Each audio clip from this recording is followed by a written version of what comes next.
अध्यात्म विज्ञान कोई धर्म या संप्रदाय नहीं है, ये स्पिरिचुअल साइंस है जो कुदरत के कानून पर आधारित है। ये विज्ञान पूरे ब्रह्मांड के सभी रहस्यों को उजागर करता है और जीवन के सभी पहलुओं को समझने के लिए एक नई दृष्टि देता है। इसी को आर्ट ऑफ विजन कहते हैं, दुनिया को देखने की एक नई दृष्टि, जो अध्यात्म विज्ञानी परम पूज्य स्वामी श्री कमलेशानंद जी के निर्देशन में सनातन सत्य का अनुसंधान कर हमारे जीवन को प्रकाशित करे। जय सच्चिदानंद।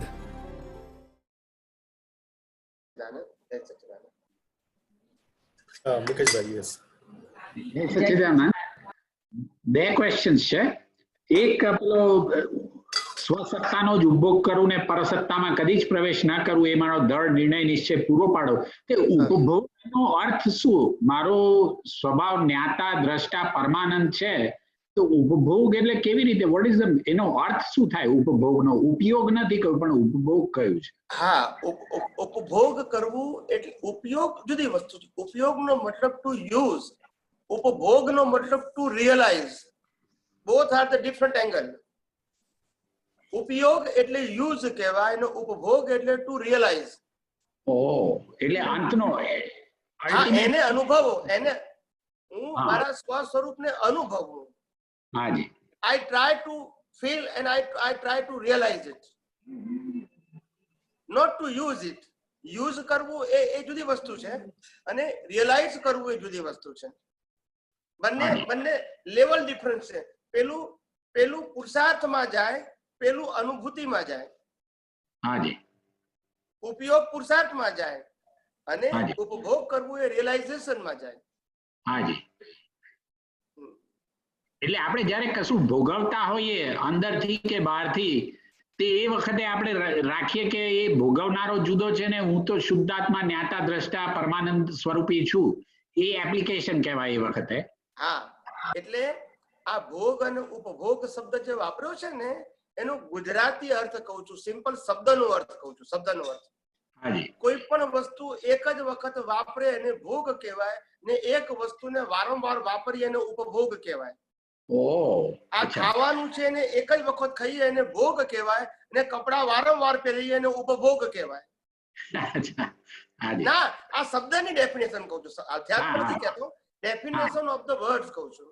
હા, અને સારું છે, મને બહુ ગુજરાતીનું ખબર નથી આવતું, ધીમે ધીમે શીખી છું.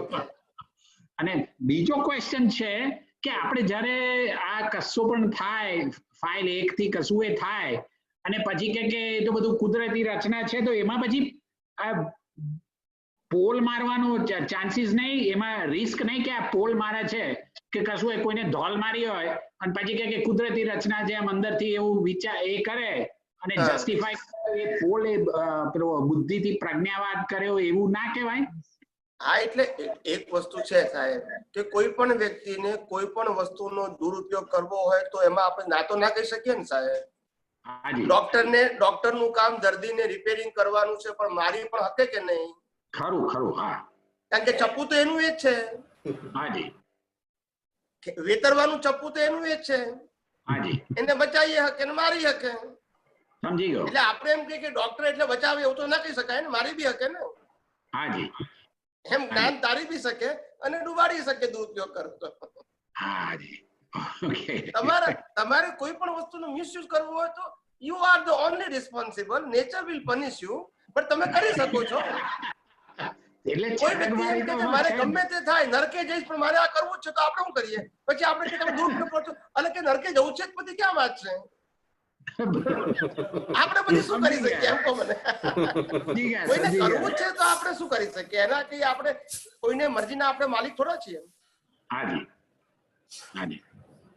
એટલે આવું છે. એટલે એક વસ્તુ છે, એક વસ્તુ બહુ સ્પષ્ટ છે કે જો તમે પોતે આ રિલેટિવ સત્ય અને સનાતન સત્ય બેને ઉપયોગ સાથે કરશો તો 100% દુરુપયોગ થવાના સંજોગો છે જ.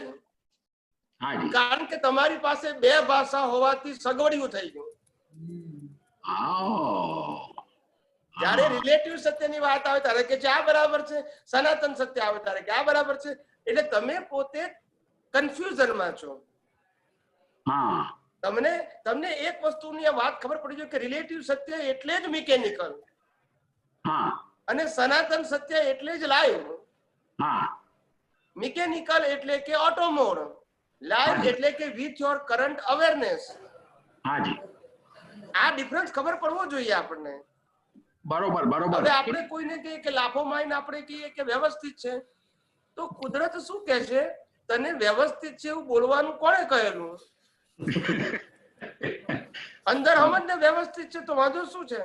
બહાર બોલ્યું એ ગુનો થઈ જાય. એટલે પહેલા મેં કીધું તું, જે અંદર સમજીએ છે તે બહાર બોલવાનું નથી, અને બહાર બોલીએ છે તે અંદર સમજવાનું નથી. આ વિજ્ઞાનનો વન ઓફ ધ પ્રિન્સિપલ છે. હાજી. એટલે બહાર આપણે કોઈને શુદ્ધાત્મા જોઈએ તો બહારથી આપણે શું કહેવાનું કે આ મારા બ્રધર છે, આ મારી વાઈફ છે, એમ જ બોલવાનું. અંદરથી બોલવાનું કે આ શુદ્ધાત્મા છે. પણ જે શુદ્ધાત્મા અંદરથી જોઈએ છે, બહાર બોલવાનું નહીં કે આ શુદ્ધાત્મા છે. ખરું, હાજી હાજી હાજી. જે સમજીએ છે તે બોલવાનું નહીં, જે બોલીએ છે તે સમજવાનું નહીં. હાજી. કારણ કે બોલવું એટલે નિકાલ કરવાનો છે, અને સમજવું એટલે કે આપણે પરમેનન્ટલી યુઝ કરીને કેરી ફોરવર્ડ કરવાનું છે. હા, બરોબર બરોબર. હાજી હાજી. બધે એ વખતે આપણે સપોઝ કોઈને લાફો માર્યો, હજી સુધી માર્યો નથી જિંદગીમાં, પણ આ તો કોઈને ગાળ આપી કે એવું કશું, એટલે બેમાંથી એક હોય, ક્યાં માર્યો હોય ક્યાં ખાધો હોય, બેમાંથી એક તો હોય. ગમત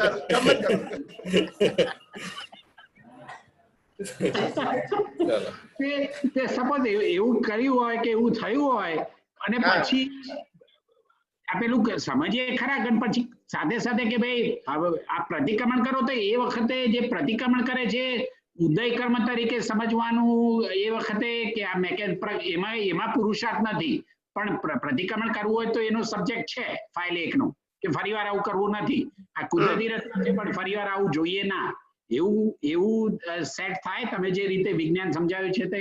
હા, એટલે આપણે તો આવી પ્રકૃતિ ન હોવી ગોટે, that is our good concept.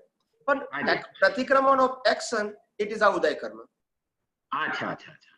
કારણ કે એક વસ્તુ તમે સમજો, આજે જે પ્રકૃતિએ ભૂલ કરી છે એ પ્રકૃતિની તમે માફી માંગો છો. હવે એ પ્રકૃતિ તો નેક્સ્ટ બર્થમાં આવવાની નથી, હાજી, અને તો વાળી નાખવાની છે. એ વખતે નવી પ્રકૃતિ હશે, એને તો ભૂલ કરી નથી. હાજી.